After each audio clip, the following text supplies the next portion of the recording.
Christmas Land. Christmas has always been a hard time for me. I've never felt the warmth of family coming together or the anticipation of opening gifts. I've never gone to midnight mass or experienced the thrill of sitting on Santa's lap and telling him what I want. I never helped my mother make gingerbread cookies or gone caroling. But Christmas isn't hard because my life has lacked those holiday essentials. No, instead it's because of the memories that surrounded the annual celebration, the reminder of what I went through, of what I've seen. I'm getting ahead of myself. It happened when I was 6. I was living with my mother. My father was out of the picture, just a hateful name on my mother's tongue. I never met the guy, and to be honest, I never want to. Why would I want to develop a relationship with someone who abandoned my mother and I after I was born? So it was just the two of us. Two quiet souls, just trying to make the most of our meagre lives. We lived in a small house on the edge of town. My mother worked 2 jobs and couldn't afford a sitter, so I spent a lot of time alone in my house. She made me swear secrecy and not to tell anyone at school because she was afraid social services would come and take me away. Looking back, they probably would if they found out. But they never did. And I spent a lot of time in a world of make-believe. I had to. We didn't have a television or even a radio, so if I wanted to escape somewhere, it had to be in my head. I didn't mind because I didn't know any better. I spun worlds and characters, imagining friends and silly little things that little boys fantasize about. I'd come home from school, make myself some cheese and crackers, the kind of cheese you can squirt from a can, and launch into my world of make-believe. I was a space warrior, a pirate, a soldier, anything I could think of. I'd run around the house fighting aliens or the enemy, shooting them with imaginary guns or fighting them back with invisible swords. Eventually the sun would set, and I would end up asleep in my bed. My mother would come home around 10, check on me, kiss me on the cheek, and then rush back out to her other job, which kept her busy until after 3 a.m. You see, she didn't have a lot of time for me. She didn't have a lot of time to get us a Christmas tree, or decorate our house, or anything. Christmas was just another day for me. But God, I wanted it to be so much more. I got so jealous listening to the kids at school talk about their presents, the sleigh ride they went on, their visit to Santa at the mall. I became hungry for those things. I want them more than anything else. I wanted to play in the snow and come rushing back inside to a cup of hot cocoa, listen to jingle bells while I warmed myself by the fire. It was all so festive, so magical. Now, I'm not telling you these things for you to pity me. I don't care about that. I'm telling you this so you understand why I did what I did. About why I went to Christmas Land. I stirred in my bed and listened to my mum shut the front door behind her. My cheek was still damp from her kiss and I knew she'd just left to go to her second job. I rubbed sleep from my eyes and bundled up my covers. It was cold, my breath plumed out before me. Mum must have not paid the heating bill this month. As I tried to go back to sleep, my mind wandered. It was only a couple of days until Christmas and I dreaded listening to everyone at school gloat about their presents and all the cool stuff they got. Buried under my blankets, I started to drift. The house was silent and dark. My bedroom door opened to reveal the barren living room. Hey kid. The voice shattered the serenity like a hammer on glass and my eyes shot open. My heart began to race in my chest as I tried to determine if I had imagined the voice or not. Mum had just left. I was supposed to be alone. Psst. Hey kid. Come over here. I sat up breathing fast. I hadn't imagined it that time. It was a male voice, low and deep but inviting. It had come from the living room. It's okay. I just want to talk to you for a second. Swallowing hard, I slid off the bed and tiptoed to my door. I peeked round the corner trying to see through the black. Had Mum brought a friend over and left him here? I thought about turning on a light, but for some reason the thought scared me. What if I didn't want to see whoever was out there? What if it wasn't one of Mum's friends? Over here, by the fireplace. I squinted towards the ashy, empty space between the walls. I didn't see anyone. I was a mess of trembling nerves as I crept towards where the voice had come, keeping my head on the swivel. I stopped in front of the fireplace, scratching my head. That's better. I'm up here. I jumped, taking a step back as the voice echoed from the chimney. As I settled myself, my mind began to spin. Who was up there? And how had they gone up there? The only person I knew who went down chimneys was Santa. Fear subsiding, I knelt down and cocked my head under the fireplace to look up the chimney. Dangling from the darkness was a long, charred hand. It hung motionless, like a dead pendulum. Long fingers hung like silent chimes. The skin as dark as soot. The hand was attached to an incredibly thin wrist that disappeared into the black. Hey kid, the hand said with no visible orifice. I just stared at it, mouth dropping open. What the heck was this? How was a hand talking to me? And what was it doing in my house? You're pretty brave. Not running away. The hand continued, still motionless in the air. Most kids see me and book it. Not you though. You're a tough guy. Huh? I shrugged, still not sure if I was awake and listening to a hand in a chimney. Well, let me cut to the chase. I heard you like Christmas. Is that true? I told the hand it was. Still unmoving, the hand continued. Well, that's great. Because I have a surprise for you. If you want, I can take you to a magical place called Christmas Land. In Christmas Land, it's always snowing, just like the North Pole. Not only that, there's also hundreds of dazzling Christmas trees like you've never seen, and Christmas lights all through the sky. Oh, they're beautiful. Christmas Land is full of little boys and girls just like you. Doesn't that sound wonderful? Don't you want to see it? I shifted in my empty living room, curiosity pushing aside fear. That did sound good. That sounded like exactly what I wanted. As strange as the offer was, as bizarre a circumstance I found myself in, I felt pulled to comply. It was a nagging in my head, a whisper behind the voice I heard. I bit my lip and thought about my mum. She wouldn't be home for a couple of hours. She didn't have to know. The hand swayed gently. I promised to have you back before your mum gets home. You want to see the lights, don't you? You want to play in the snow? That I did. And honestly, I was so desperate to experience Christmas that it didn't take much to convince me. I told the hand I would come, making it promise to take me back home before 3. It promised. Smiling hesitantly, I reached up and grabbed the wrist, which was now opening its fingers. On contact, I felt something jolt through me, like a quick blast of icy wind. I gasped when I heard the hand whisper something to itself from the darkness. Take us. Before I could respond, the hand gripped mine and I was lifted off my feet in a rush.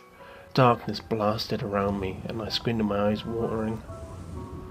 I could smell ash invade my nostrils. The chimney squeezed in tight around my shoulders. The hand never let go. We kept soaring up and up and up for far too long. We should have reached the end of the chimney by now. And then I audibly gasped as light exploded across my vision. The heat rushed in to wrap itself around me. I blinked, wind tearing my eyes, and I realized I was falling.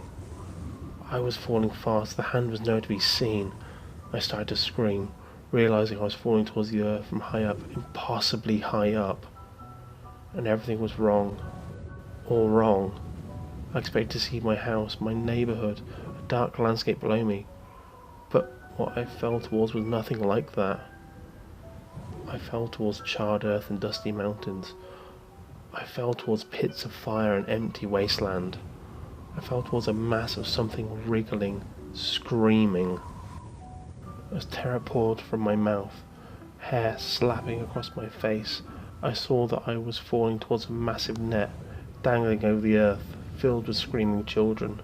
When I registered where it was, I had only a few seconds to cover my head before I smacked into them.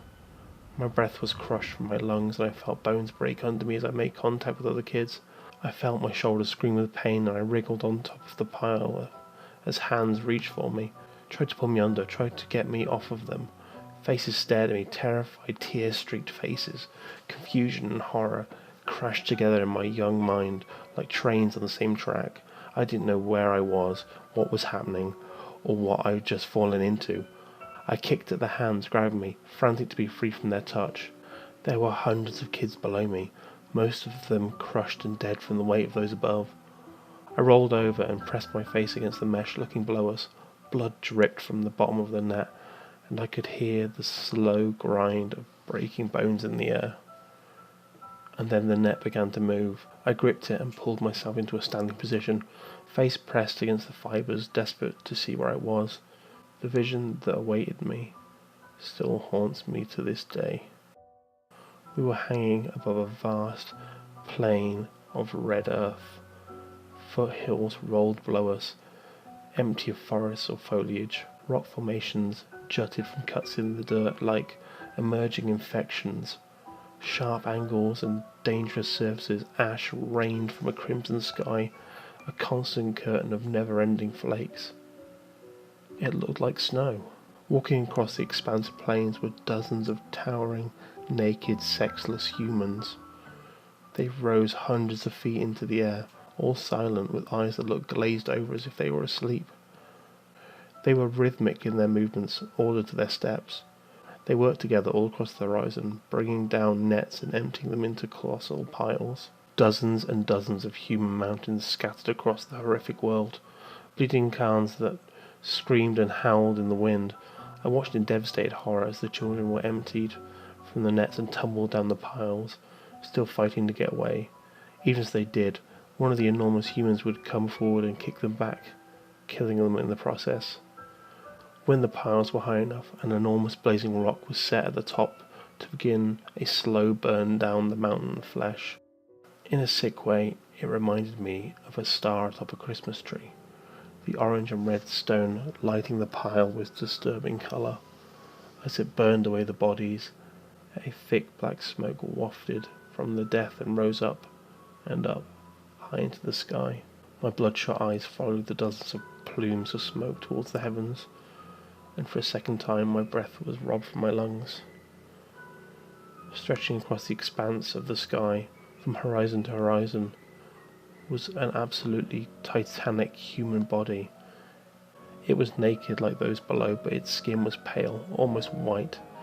Its hairless torso peeked in and out of black smoke and cloud cover, winking down at us from an impossible height. Its head was bald and its moon-sized eyes were closed and unmoving. Its mouth was a long line across its face, a pasty trench of overwhelming size, and it just hung above us, still and silent. Peeking around the colossal body was the broken remains of a destroyed galaxy. Half alight planets and stars hung miserably across the vermilion heavens. Entire worlds cracked and crumbling through the solar system like blazing comets. And that's when I noticed something. I noticed the motionless body in the sky was absorbing all the smoke and death through its nostrils, like black holes sucking in all matter. And the more it breathed in, the more it began to take on colour. They were trying to wake this thing back up, revive it from whatever state it had fallen into. Before I could even digest all this, our net dropped and I was falling once again. I heard my voice join the others, screaming, howling, We were being emptied onto a new pile of children. I hit the squirming mass with a thud and felt myself slide and somersault down it. Hands clawed at me as I tumbled, rolling further down until finally I was at the base of the fleshy mountain. The ground shook as one of the massive sexless humans approached carrying a blazing boulder. Me and 3 other children began to run, hauling away from the pile as fast as we could. I didn't know where, but in the distance I saw spires. I head towards them. The giant holding the boulder kicked at us, and 2 of my companions were destroyed instantly. Tears poured from my face. I ran, and I ran, and I ran. I could hear roaring behind me, a great bellow of fury at my escape. I didn't stop. I didn't care that I couldn't breathe. Didn't notice the burning in my throat as I inhaled the ash and soot. The ground shook and fire blazed, and hell was all around me. The spires formed definition, and I realized as I sprinted closer they were chimneys, sprouting from the earth like broken tunnels. Hundreds and hundreds of chimneys of all shapes and sizes. Together they formed a field of stone and brick stretching for acres and acres. Nets hovered above them from spikes the size of skyscrapers. As I approached the chimneys, I noticed that children were shooting out of them like bullets, only to fall into the waiting nets. I didn't have time to feel sorry for them as I reached the edge of the chimney fields. I didn't know what I was doing, didn't have a plan. I just needed to escape this nightmare. Tears rolling down my cheek, I scrambled up the shortest chimney I could find, brick licking my skin and drawing blood. My ruined fingers dug into tiny holes as I pulled myself up, weeping until I was sitting at the lip and looking down into an empty darkness below. Sobbing, I said a prayer and took one last look behind me. The Titan in the sky had opened its eyes. Wind suddenly whipped across my face, and suddenly I was deafened by a great roar that shook the heavens. The giants below fell to their knees, hands upraised, as the very vault of the universe began to open and shift, shaking reality in the explosion of colour and sound. Gripping the top of the chimney, screaming into a gale, I rolled forwards into the open jaws of darkness. I fell down, deep into the long neck of the chimney, listening to the world end and be reborn behind me. I fell until all I knew was darkness. When I awoke, I was lying in the middle of the road, surrounded by police, paramedics, and a very concerned crowd. Red lights flashed across my blurred vision and I blinked back black. Questions rained down on me, worried voices that became jumbled to form a roar of noise. I looked down at myself and saw I was covered in blood and ash, my clothes hanging from my body in burned shreds. I fought against paramedics trying to shove an oxygen mask over my face and screamed for my mother. Fear and horror consumed me and I blacked out soon after. I awoke a few days later in a hospital bed, my mother's tear-streaked face staring at me. Mercifully, she held questions back. Instead, she hugged me tight and kissed my face, whispering her love. It wasn't until I was released a few days later that I was told what had happened. According to the people who found me, I had suddenly appeared in the middle of a highway 3 states over from my house and home. It was a miracle someone didn't hit me with their car.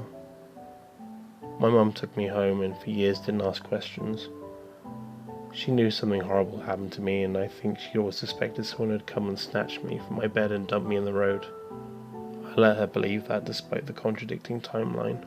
I've never fully recovered mentally from that night. How could I? I witnessed something no man was ever supposed to possess memory of. I saw something that defied everything. Where had I been taken? Where was it now? Was it some distant future or alternate plane of existence? And just what was that thing in the sky? And where is it now? Sweet screams.